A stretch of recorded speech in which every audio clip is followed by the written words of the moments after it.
Well, welcome.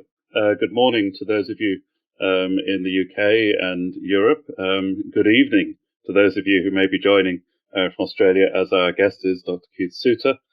Thank you very much, Keith, for giving up some of your precious evening to join us today to talk about building resilience in Australia and what lessons the world might take from it.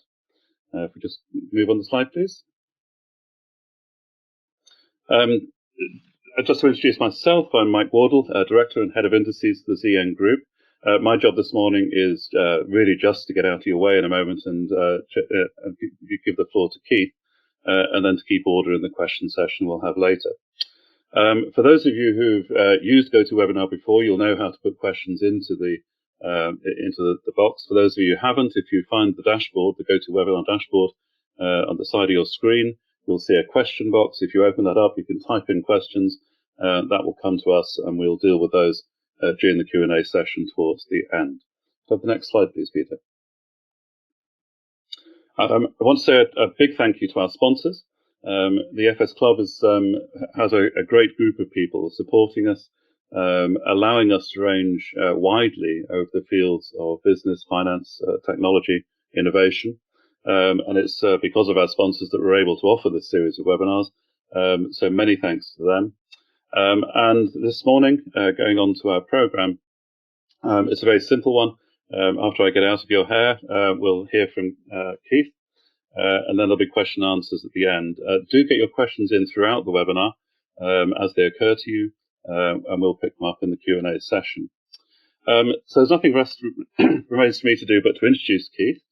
We were just talking beforehand and noted that Keith has perhaps been a little bit greedy in securing 3 PhDs. And he mentioned that one of his friends calls him Doctor, which is maybe a bit too much for a Tuesday morning today. But he is Managing Director of the Sydney-based Global Directions think tank, has a long career in thinking about Australia, business, international connections, and how they all fit together. He broadcasts regularly on radio, about on average once a day, which is a good strike rate for anyone from a think tank, and has been heavily involved also in thinking about social change, social development, and is a member of the international think tank, the Club of Rome, for many years. He produces a weekly podcast called Global Truths, and you are recommended to use our friend Google to put Global Truths in and take a look at the weekly podcast, which is a free offering with Keith's thoughts about current events. That's all I need to do, I think, by way of introduction. So I'm going to hand over, Keith, to you. Really looking forward to hearing your presentation, and we'll come back to questions and answers a little bit later. Thank you. Good. Thanks so much indeed, Mike. If we can go on to the next slide, please. So what I'm going to be doing is talking about the Australian experience. Now, the Economist magazine has called Australia the wonder down under because we've had the longest consecutive period of economic growth in Western history. So it ran from 1991 for a total of 29 years without any recession. Even in the crisis period of 2007, 2009, the economy continued to tick over because we're now very much aligned with China. And China, of course, also got through that period very well indeed. A recession, of course, is defined as 2 consecutive quarters of negative economic growth. So Australia went for, as I say, 29 years. Australia's lovely record was damaged because of the COVID crisis, though the country is now out of the recession.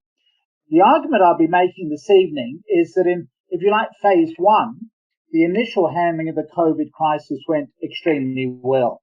However, we're now into phase 2, which is the vaccination period, and that is not going nearly so well, and mainly because of vaccine issues.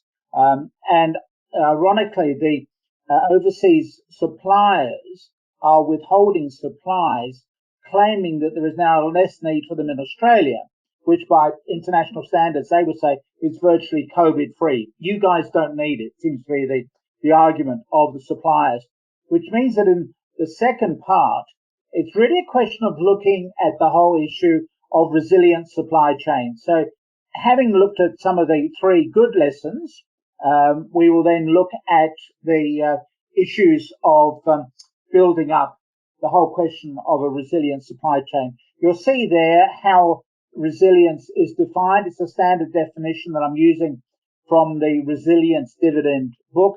It's the capacity of any entity, an individual, community, an organization, natural system to prepare for disruption, to recover from shocks and stresses, and to adapt and grow from a disruptive experience. My argument is that I talk a lot about resilience in Australia in a variety of contexts. I don't think there's any one single key to guarantee resilience, and it may actually be difficult to identify resilience in particular situations, but we can certainly improve resilience in Australia and no doubt elsewhere. But I doubt that you will ever end up making a fully resilient Australia, because I think there'll just always be continually emerging challenges that one needs to address, such as climate change. Thank you. Next slide. So let me just summarize then what I think are 6 lessons from the Australian experience. 3 good ones. So there was which I will set out now in greater detail. Tough immediate action. There were complementary economic measures and social acceptance by the general community. So they are the 3 reasons why Australia is being regarded as virtually COVID-free in comparison with the UK or the US. On the other hand, what we're also seeing is a problem with relying on just-in-time as an economic philosophy and the supply, in this case, of vaccines. I will argue that there's a need for a resilient supply chain, and I will conclude with a comment that, in my experience, there's a need for greater explicit attention to resilience. I've been involved a bit in the oil industry, and Australia is not meeting its international obligations on the storage of oil. So the resilience issue in Australia has got a long way to go. Let's go, please, the next slide. So in the tough immediate action, just looking at the situation there. So Australia has a population of 26 million people. The total number of deaths when these slides were produced came to 909. It's been that way for months. And in the last couple of hours, we've heard about one more now dying. So we're actually at 910 people who have perished in the past year. That is a very low figure by many international standards. I've got there the UK situation, which has a population of 68 million. And there, tragically, in the UK, we've had 127,000 people killed. So the Australian situation is certainly a very good one. And of course, the cases arise from people coming in from overseas. And so what has happened is the government has largely banned the movement of people into and out of Australia. The airports have been closed down.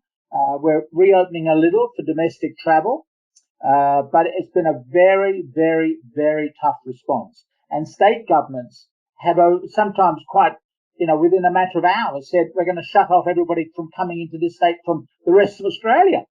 So we've had it in New South Wales, we've had it in Queensland, etc. So it's been a really tough response. And tragically, we've got 37,000 Australians who are still stranded overseas.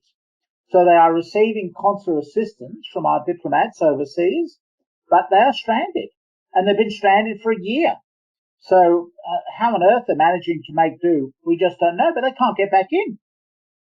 And so what is interesting is that the politicians have listened to cautious health experts.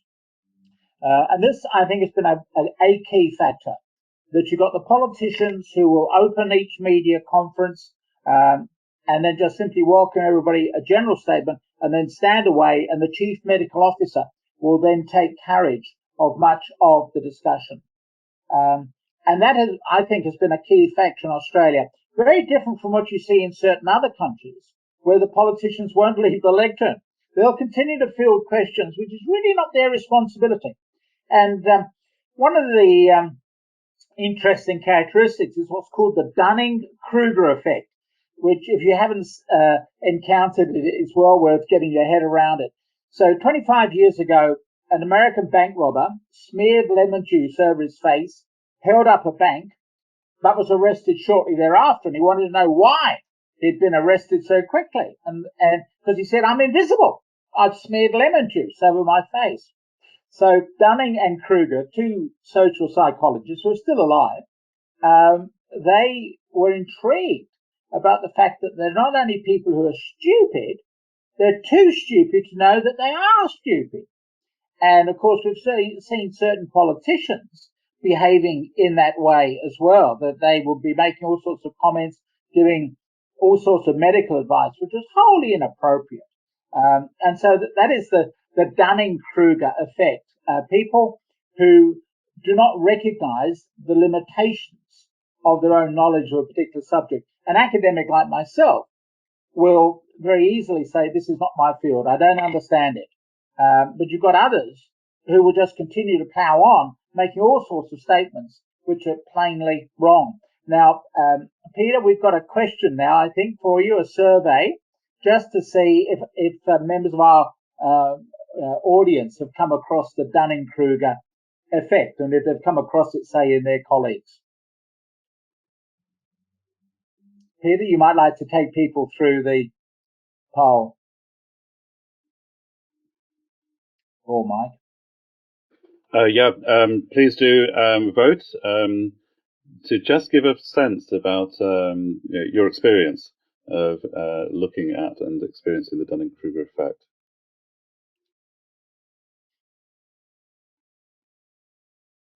And here's the answer. You haven't heard it. Well, I hope that one of the impacts of this evening is that you will just become more aware of the Dunning-Kruger effect. Once you become aware of it, you begin to notice it in so many other conversations. Obviously, as a commentator on American politics, I've had 4 years of it. But you may want to, and that's what's put Dunning and Kruger back into circulation. The book that which they wrote on this was 20 years ago, but people have now been talking about Dunning and Kruger. Let me now move on, please, Peter. If we go back to the slides. So one was the tough immediate action. Secondly, there were the complementary economic measures.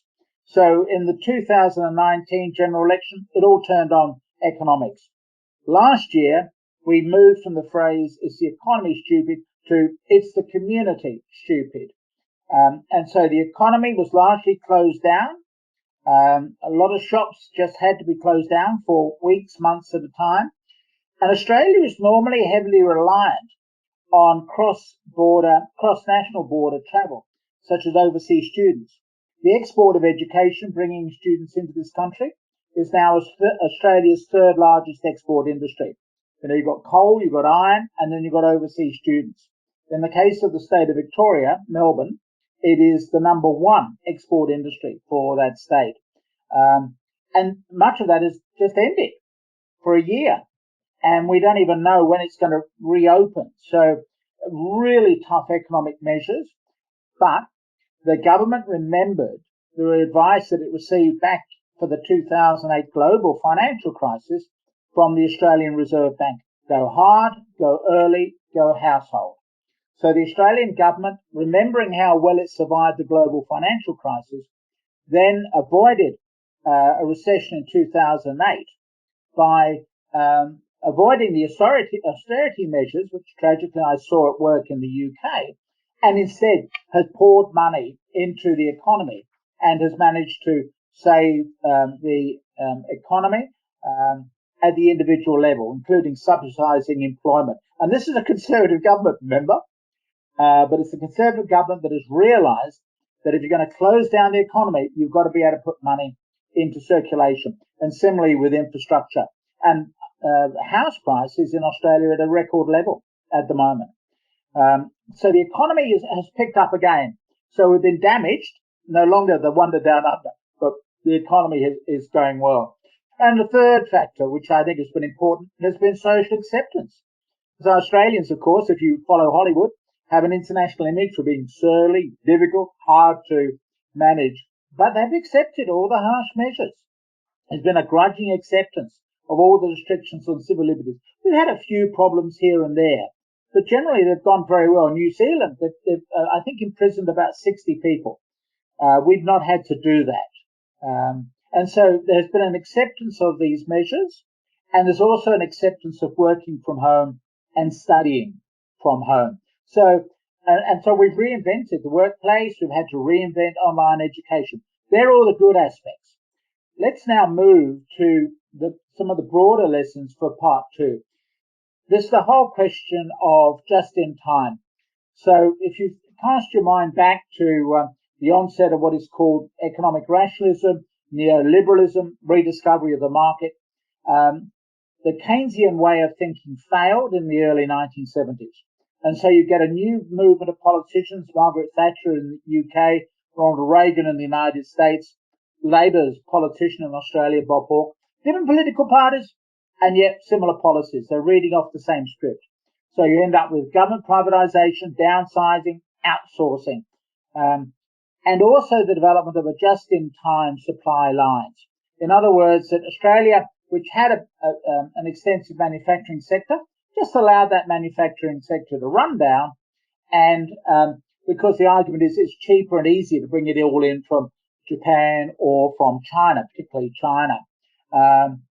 And so we've seen, therefore, the elimination of fat in our systems. Redundancy is the old phrase. So, for example, just outside my windows, I've got the Sydney Harbour Bridge, built in the 1930s, the old-fashioned, if you like, Keynesian thinking. And that is built with plenty of redundancy, plenty of fat built into it. So it can actually carry far more vehicles than is currently being used for. And it's going to last longer than all the other bridges of the other buildings around on either side of the Sydney Harbour. So the problem for Australia is that by relying on just-in-time thinking, we've had difficulty sourcing the COVID vaccines. And in fact, the government has now said that it no longer has a timetable for ensuring everyone is vaccinated. Up until last week, they would talk about October. Now they're not. That is the extent of the problem that we have got by allowing our manufacturing sector to run down and by being so reliant upon people overseas. Now, Peter, we've got another call. Mike, we've got another question to insert here. Mike? Yes, so just a question about whether, given your responsibilities in your working life, has the COVID crisis encouraged you to rethink just-in-time thinking and take a different approach? So the poll's open. Let's see how far this audience, at least, has been rethinking its approach to the business. And Peter, when you're ready.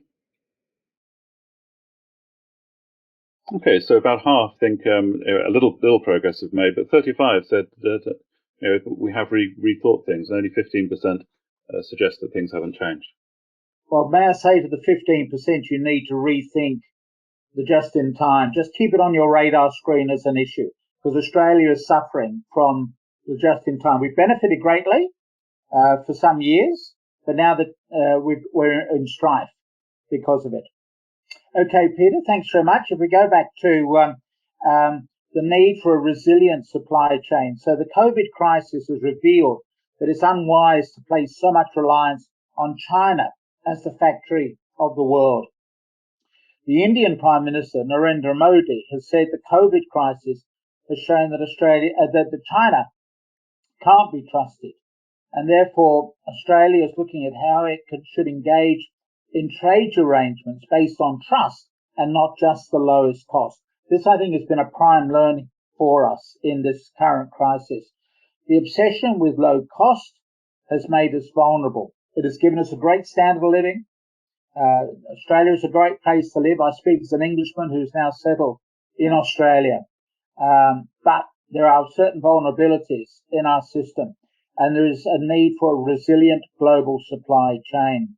So at the moment, negotiations are underway between Japan, India, and Australia. So Japan has got technology, and it still has the world's third largest economy. India has a well-trained workforce and productive capacity. And of course, Australia's got plenty of resources, both raw materials, but also huge, what Americans would call pension funds, superannuation funds, which can be invested. And so we're looking now at new ways of cooperating with those other two countries. And of course, it's worth bearing in mind that Japan, India, and Australia are all flourishing and stable democracies. and so therefore have got an advantage, I think, over China. And so the feeling now, I think, should be just in time should be replaced by just in case thinking, a different type of economic philosophy. Well, I'm keeping an eye on the time, so let me just go to the conclusion. Resilience is acquiring greater saliency in Australia. A number of us have been talking about building up a more resilient Australia, but we still have a long way to go. And this means improving resilience in Australia needs new mindsets. And it starts really even at how we raise children. We have now raised children out of the best possible intentions, but we've raised children who are very fragile compared with older people like myself. I grew up in post-war London. I knew the hardship of London. I'd be given a packet of cheese sandwiches and I'd be allowed to spend the day roaming around London collecting the numbers of the steam engines, train spotting. You do that today and your parents will get arrested for child neglect. Instead, we collect our children from school, we take them to the ballet, or we take them out to the riding classes, etc. We thought we've been doing them a favour, but it may well be that we have actually reduced their resilience. They reduced the capacity to withstand shock because we're letting them grow up feeling over anxious in an unsafe world. And I think people should live by their hopes and not by their fears. So at the individual level, we need to be rethinking about resilience, and that needs to go all the way through to the economic philosophy on how governments run the national economy. Now, looking at it from a company director point of view, my feeling is that resilience in its own right should be a topic for risk committees and boards and all other organizations. And so I'm involved in talking up the issue, and I'm encouraging other people, such as my colleagues in the Institute of Company Directors, to also talk up the issue. We've got to make sure resilience is much more front of mind. And so we need more long-term thinking, I think, is required. Short-term focus, the idea of profit in the next 90 days means that you become vulnerable, perhaps over the long term. And this COVID crisis has shown that. And so I'm encouraging people to think far more in resilience terms. It may mean that we make less profits. It may mean that shareholders need to become reconciled to that. But it will make, I think, for longer serving societies, longer running societies, and safer societies. And as I say, I would hope to be able to create a dominant paradigm or dominant worldview where people are less scared about the outside world and can confront the future with confidence, knowing that they have plans in place. So quite separately, I give talks on scenario planning and how to future-proof organizations. And resilience is an important component of that. And as I say, people should be encouraged to live by their hopes and not by their fears. You see there my email address, and I'm very happy to receive comments, questions, ideas from people.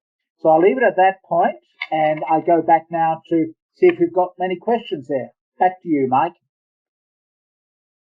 Well, thank you very much indeed, Keith. A remarkable tour de force in terms of covering the field of resilience. And I think we'll all have to take away at least that quote that you've mentioned, to live by hope rather than fear. And so if that sparks any ideas, then you please get a discussion going, audience. So we'll move to questions. We have maybe 15 minutes or so to take the questions. And the first question I've got here is from Donald McRae, who asks, do you think that economic policy should be aimed towards continuing to seek GDP growth, or should it be aiming at something else, or what combination of things ought we to be aiming for? Good question. I've written a lot about the whole question of GDP. So GDP is a measurement of money through the economy. And so if I employ a housekeeper and pay her, I improve the GDP. On the other hand, if I then marry her and stop paying her a salary, I reduce the GMP. So the GMP is simply a measure of economic activity. Crime's good for the GMP. Bushfires are good for the GMP because it all generates economic activity. I think we need to have alternative ways of measuring how society is going, because it is possible for people to have big GMP or gross national income, as it seems to be the new language. They can have a good score, but you can have individuals suffering. The economy can be flourishing, but the individuals may not. So the Club of Rome, with which I've been associated for 30 odd years, we have been advocating a change and getting away from just the measurement of GMP itself and try to introduce alternative ways of creating social indicators to measure the progress within a society. And how far has that got? I mean, the development of new ways, new indicators, and new targets.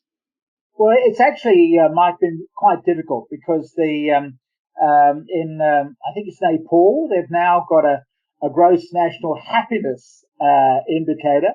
I'm not sure how you would measure the level of happiness within society, but that is obviously an alternative way of trying to do it.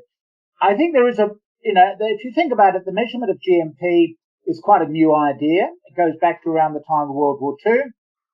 So it was a good idea at the time, but I think we can now, particularly with the arrival of this sophisticated information technology, measure things much more accurately and come up with some better ideas. But unfortunately, people get locked into this GNP all the time. As I say, the Economist magazine measures Australia's GNP, and we've had 29 years of consecutive economic growth.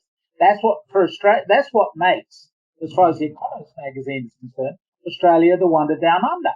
On the other hand, if you look, given a current topic, of the imprisonment rate amongst our Indigenous population, on a per capita basis, we have more Indigenous people in prison in Australia than they have black people, people of colour, in the United States. The Americans get the notoriety, we don't, but we should do. But we just don't talk about that as an indicator. So I think there are a lot of things that can be done in terms of improving our measurement of indicators. Thank you for that. It reminds me of research I read a while ago, looking at countries in terms of income distribution and showing that just about every other measure showed that where you had wide income distribution, you had poor social outcomes. But there we are. And moving on to another question, Bob McDowell, who's in the Channel Islands, asking or commenting on supply chains. We recognise we'll need slack in operational resilience, not only in Australia, but elsewhere. And what are your thoughts on how to build permanent slack into supply chains? We've mentioned the potential you might have to forego a bit of profit, but what are the structural things that need to happen? Well, I think that the key thing is that this is not a new idea. Remember, we're really just going back to where we were before about 40 odd years ago, and where we managed to do things all right. I think it means a new way of looking at the world, and not just, as Narendra Modi says, not just looking at things because they're the cheapest. You've also got to look at issues of reliability, which means, therefore, that if you're in a purchasing department or whatever, you've got to think about the nature of your suppliers and how you create that supply chain. That's why, by the way, of course, Australia, Japan, and India are all working together on a new supply chain initiative. I think there'll always be a need, obviously, for China and manufacturing, etc. But we've had our fingers badly burned by being so reliant upon China. So I think it requires a new mindset, a new way of going about how you calculate what's actually going to be a good contract. I think a risk committee should be challenging how their organizations are procuring supplies and are saying, how resilient is this? Is there a way of measuring resilience now and getting people to think about the unthinkable? One of the bigger issues of the COVID crisis has been our reluctance to think about the unthinkable. So that at the beginning of last year, we had all these claims that COVID is just simply a larger version of flu, etc. And it's turned out to be a lot more dangerous than that. So we're locked into a way of thinking, and we've really got to try to broaden our horizons. So in a sense, the COVID crisis has forced us to get out of our comfort zone and to think more broadly. That's why I do scenario planning as one of my activities, because it gets the client to get away from their comfort zone and to reduce the risk of being taken by surprise. I don't think that you can make accurate predictions about the future, but you can certainly reduce the risk of being taken by surprise in the future by just thinking about the unthinkable.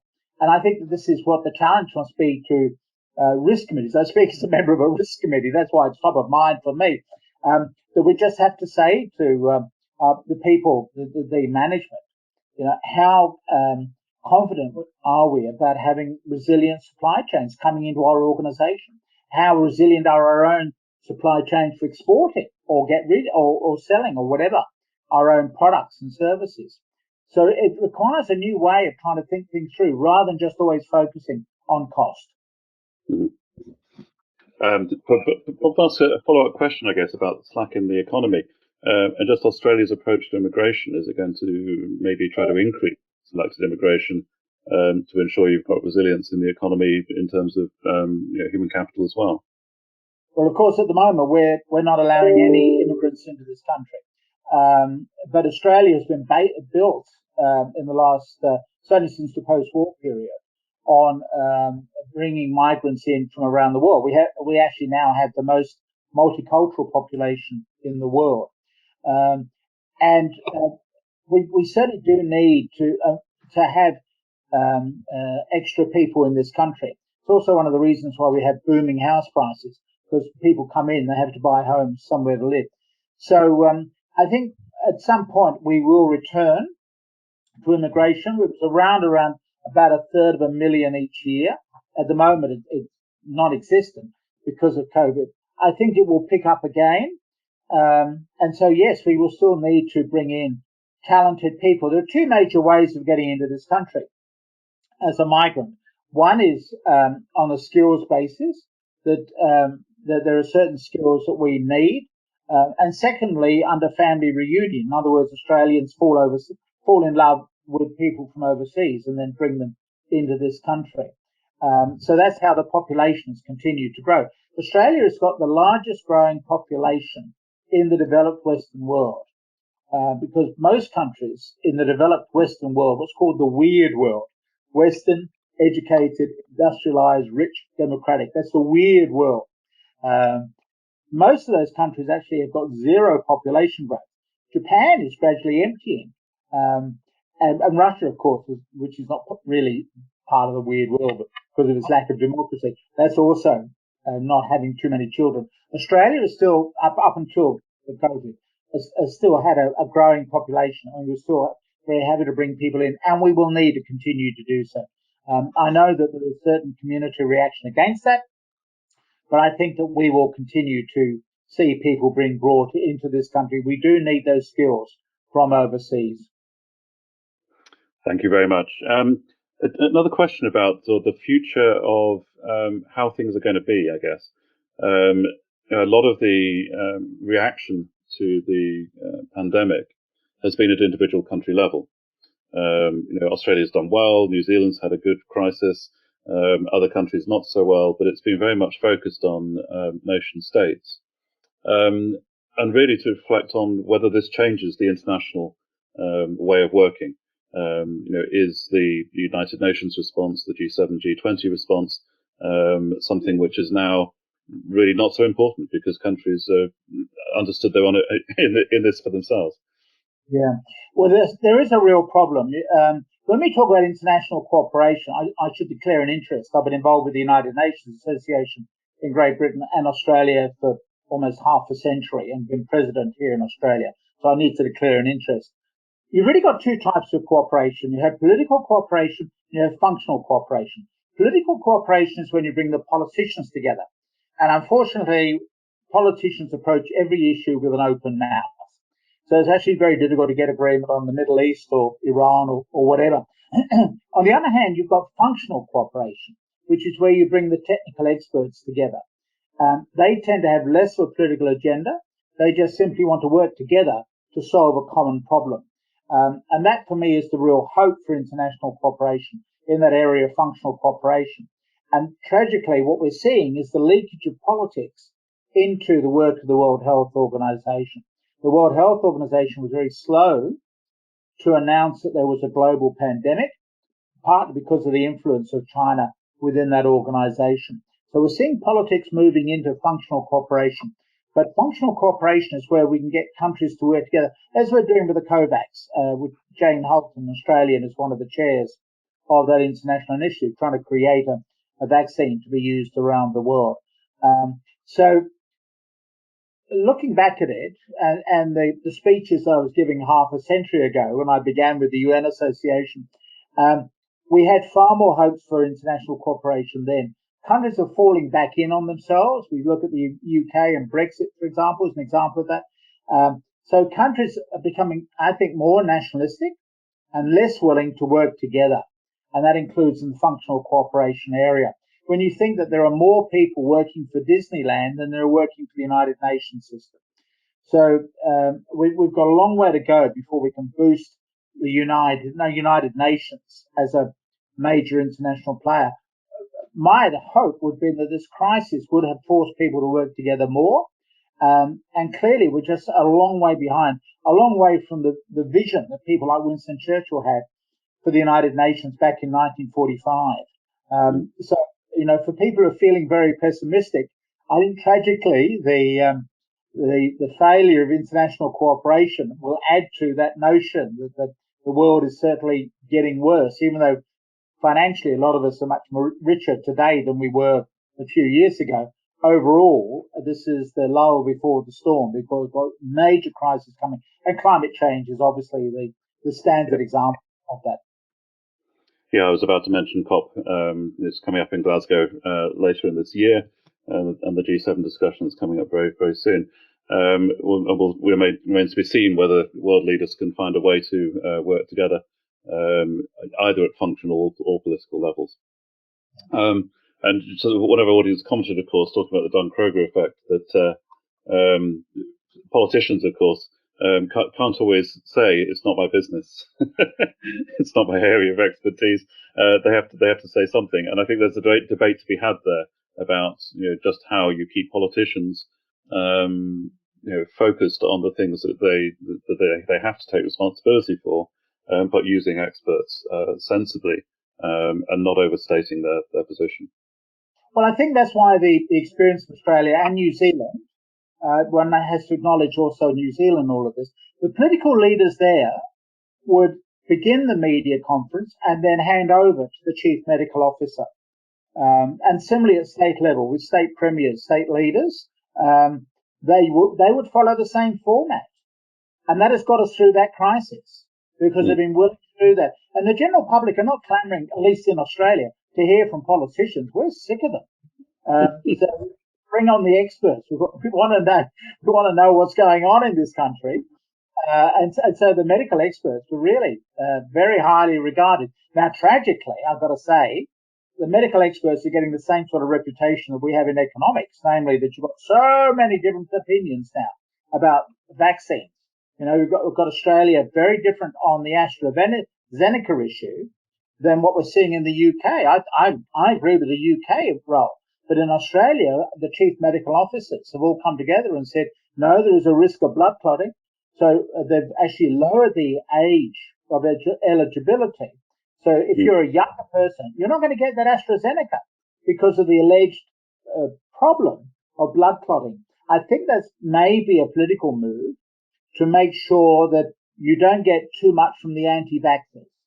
So you obviously do have in Australia, as you have in the United Kingdom, which began in the United Kingdom most recently, anti-vaccination campaigners. We do have that problem, but it's not been a major problem. And I think that the chief medical officers are playing this rather game of chess, and they're trying to deny the anti-vaxxers any ammunition for them to use. So the chief medical officer said, we're erring very much on the cautious side of being cautious. But it is meant, therefore, that the target of people being vaccinated by October in this country, that has now been dropped. Yeah. Okay, we've got time for two or three more questions. The first one is just the reflections about whether increasing economic equality it would improve resilience, as though a direct link between economic equality and resilience. Well, I would argue yes. There'll be other people who would say no, I'm sure, particularly if they were super rich. But my feeling is, if you look at societies like, well, the Scandinavian societies, which did not make that choice to follow the neoliberal, neo-market, whatever economics you want to call it. We in Australia, it's called New Right Economic Rationalism. They decided in the 1980s just to stay with their approach. Let me just give a very clear example of this. So you can either give people lots of take-home pay by lowering the taxation record. Remember, in the time of President Eisenhower, highest marginal tax rate was 93 cents in the dollar. And the Americans under Ronald Reagan reduced considerably that. It began a little earlier, but it was Reagan who pushed through these tax reforms. So you get a large amount of take-home pay. Well, the alternative is what's called the social wage. The social wage means that you get taxed very heavily, but you don't have to worry about health, education, welfare. They're all catered for by the state. The Scandinavians have continued on with that old approach. The United States, by contrast, has moved down, as Australia and the UK have done, have gone down this path of reducing the burden of taxation and putting more money in people's pockets. The result is you get this huge disparity, which is measured as the Gini coefficient, huge disparity in Western countries in the English-speaking world as compared with the Scandinavian countries. And I think the Scandinavian countries show much more signs of stability because there is a greater equality amongst the pay scales. So that's the system which they have continued to maintain. As I say, the Americans were good at that, particularly, the 30s and then into the 40s and then into the 50s under President Eisenhower, of course, was a conservative Republican. But then the change has now set in. And so you now do have greater disparity between people. So I would think you want to have a society which has greater social cohesion. And that also means that you have to change how you assess health. So you then have the social determinants of health. Remember, this is Sir Michael Marmot's work in the UK, looking at how even within the UK, people just a few postcodes away from each other have very different health outcomes as a reflection of poverty, etc.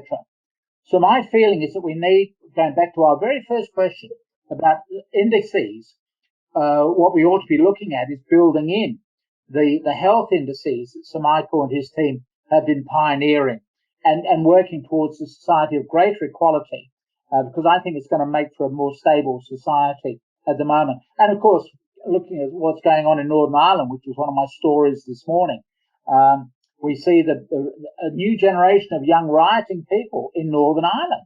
These are people who are born after the Good Friday Agreement, and yet they're obviously unemployed, few employment prospects, feeling bored, and they're turning to sectarian violence. So I think if you want a stable society, it should be a more equal society. Thank you very much. We're nearly out of time, but I've got two questions I'd like to get through quickly if we can. First of all, Elizabeth Foster, saying that she was particularly interested in the idea of defeating the idea of cheapness over quality, but also building resilience in children, young people, and communities. How do we persuade communities that both of those need to be addressed? Well, that's why I'm saying that in my work in the media, this is one of the issues that I focus on. And so if that person would like to get in touch with me, I can recommend a very good book produced by an Australian in looking at how you build up resilience in children. And it's been the basis of programs being used in Australian schools. Far more needs to be done, but at least it's a step in the right direction. And I think one just has to change the narrative. There are no quick winners here. And we live in a society of a demassified media. In other words, in the old days, you had a handful of stations transmitting to a large number of people. We've gone from broadcasting to narrowcasting. So now we have a large number of stations transmitting to a small number, a very discrete audience. And that just makes the communications much more difficult to achieve. But I think it's just a question of just trying to talk up these matters, which is what I'm trying to do in my work. But if this person wants to know more about how you can build resilience in children, if that person wants to get in touch with me, I'll be happy to send them the details of this Australian program, which I say is doing well, but we've got a long way to go to publicise it. That's super. Thank you. And we'll make sure that connection's made. Finally, Donald McRae, who asked the first question, is back to say, and one external view of Australia might be economically unsustainable, too dependent on exploiting natural resources, not adjusting to global climate change, overpriced housing market, dangerously dependent on China, still believing in yesterday's belief of the primacy of markets. And so I guess the question is, given that is a potential external view, can you give us the three arguments, I guess, to say that that's outdated or that is shifting? It sounds like the person's been listening to some of my radio broadcasts. We are over dependent on housing, and the government is encouraging that. So we've got a huge housing speculation here, which you don't see in other societies. So yes, we are too dependent on China. We've done very well out of China. China has helped us immeasurably, but we shouldn't have all of our eggs in the China basket. That's why I'm talking about the need to develop alternative markets, including to Indonesia, which is on the verge of becoming the number one power in this region. At the moment, it's Australia, but eventually it's going to be Indonesia. So we've got to be building up the economic ties there. I'm just trying to think of the other issues that he raised, but I know I was agreeing with them as he went through the list. Insufficient focus on climate change. Yeah, the resources. You're quite right. We've got a third world economy and we have first world aspirations.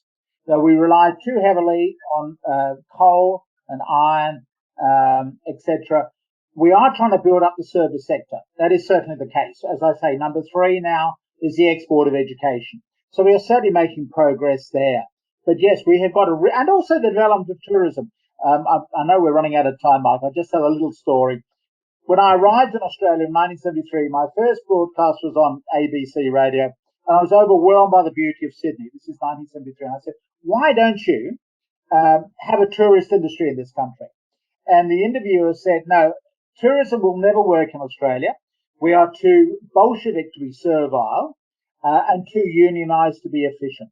Tourism will never work. Well, tourism is now a major way of making money. So we were able to reinvent ourselves, to go into the tourism market. So there is some hope for Australia. So don't think Australia is completely bad. I think there's great hope for us.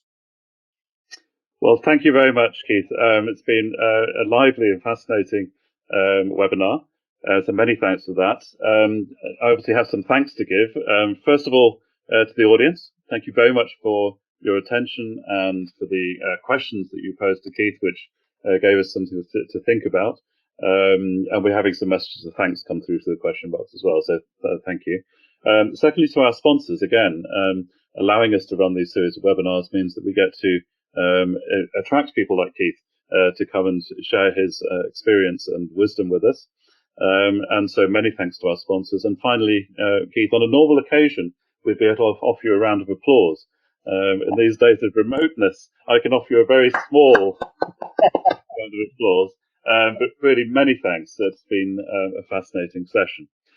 Finally, just to say we have some other events, of course, coming up. Tomorrow, a session on war, terrorism, and hostile cyber activity, which is delving deep into security issues. Next Monday, a focus on Frankfurt as a financial centre, which I'll be chairing with Hubertus Spath, coming to talk to us about the latest developments in Frankfurt. And as usual, go to our website for the forthcoming events in our programme. So really just is a matter to say thank you very much, and we look forward to seeing you at future events. Keith, again, have a good rest of your evening. Thank you so much for joining us today. Thank you. Thank you much indeed.